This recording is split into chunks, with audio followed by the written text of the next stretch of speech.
trains, and a throw-up is a quick one-layer job. They all use the spray can rather than the pen, which they regard as a primitive tool for scribblers.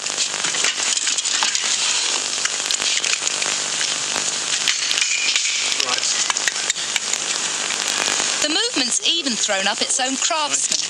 They have their own special techniques, like Arzak. He tends to make it up as he goes along, depending on the wall's surface.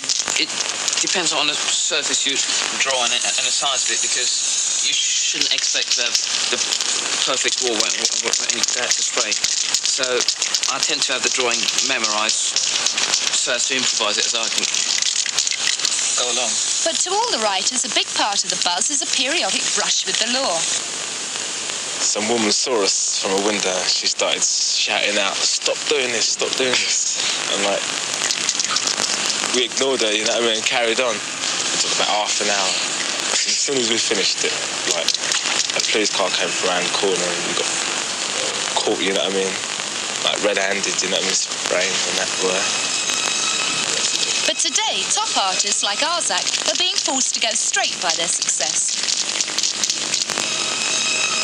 People like him and Pride of Wembley are getting commissions to put their work in places like Covent Garden's Piazza. Pride believes that there's already a distinction between ordinary graffiti writers and artists like himself. The guys who really committed themselves to it are now kind of like seeking their reward, you could say, because like people have come to them and like asking them to do things in galleries and things like that. So they're graffiti artists.